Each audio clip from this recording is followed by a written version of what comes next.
So what's your name? Oh wow, it's like this. Yeah. Estefanía Narváez, and I'm a native from Ecuador. I'm organizing this campaign. I organized this protest with the Amazon Watch people. Did you have any questions? What was this protest about? Okay, so this protest was opposing the construction of the Belo Monte Dam in Brazil.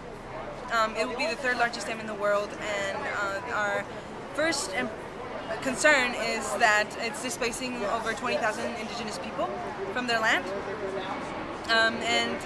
In other cases, they've built dams before. Brazil has a legacy of dam construction. They've displaced 5,000 people, 7,000 people, but this time it's a lot of people. So first, we're concerned about the human rights abuses that are being acted on right now. With that, quite frankly, disappointed on Dilma because part of her campaign was to advocate for human rights, and a lot of the attention was that she was in a guerrilla, she was a victim of torture, and so right now we're frankly disappointed with how she's now displacing 20,000 people with the excuse of approving a quite inefficient project.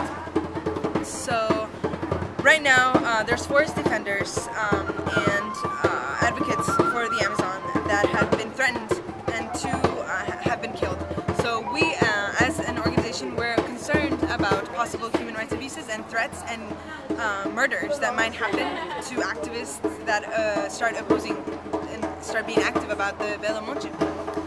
This Belo Monte Dam was protested against, and actually they managed to stop it from happening back in the 80s. Mm-hmm. What do you think is the new pressure now to bring it back?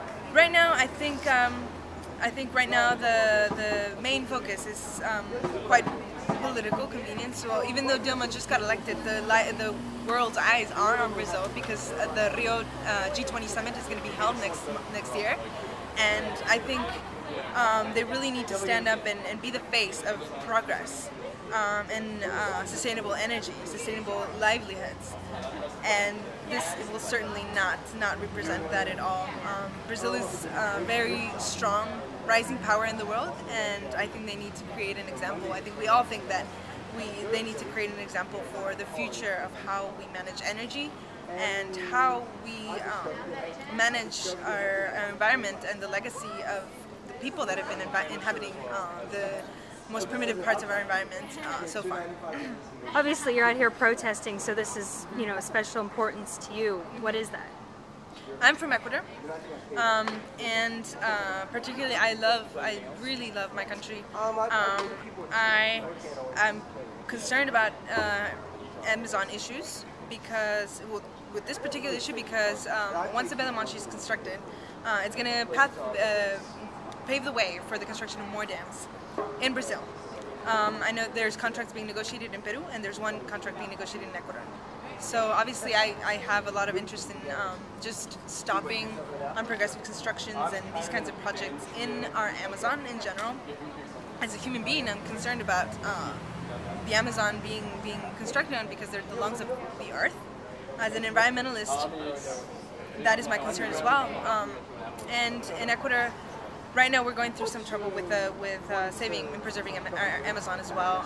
The Yasuni proposal doesn't look very promising, but we're really fighting to make it work by the end of this year, which is the deadline. And hopefully if the international community begins to understand the importance of preserving our Amazon, we can, our Yasuni proposal might be a success as well. And this is definitely part of that struggle. Perfect. Thank you for talking with us at Forest Justice. You're welcome.